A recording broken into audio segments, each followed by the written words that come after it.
As Nancy has said, I lost my son in 2000. He was 21. He went to work and he never came back.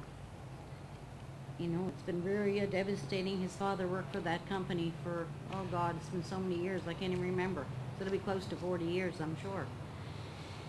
And, you know, the devastating effect on him, who still works for the company, his sisters, myself, his friends, my parents, they're gone now. And all the other relatives and everything's been devastating. But anyways, we're trying to do what we do to make a difference, to make awareness.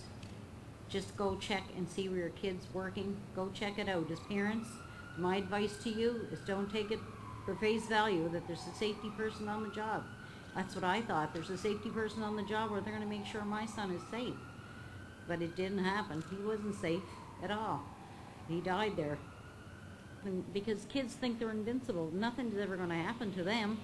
You know, he was young. He would, you know, this time of the year he'd be playing baseball and going fishing. That was two of his favorite things. And then I miss that. You miss the, you know, just the thoughts of him, you know, playing baseball, running off and going fishing. He'd find a fish anywhere, that kid, I swear to God he could. These little ponds he'd take me to and he'd say, Mom, there's fish down there. I'd say, there's no fish down there, Jamie. Oh, yes, there is. He'd find one. I couldn't believe it. These little fish, he'd say, well, fry them up. He had them for supper.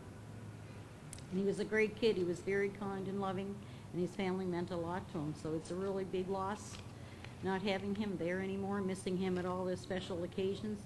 We live with it every day. As most people know that have lost loved ones, you live with it every day. There's those constant reminders. So you just keep going through life and trying to make a difference somehow. That's what we do.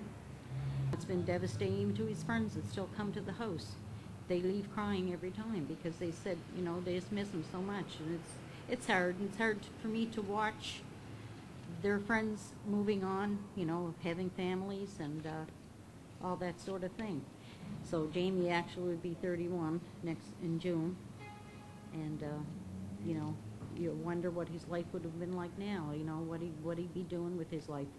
And, you know, there's all these questions, no answers. I just can't think about what he'd be doing. Would he be married now and have children?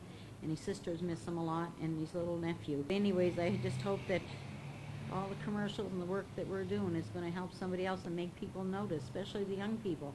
Make them notice that, you know, they have a right to not to accept a job if they feel it's unsafe.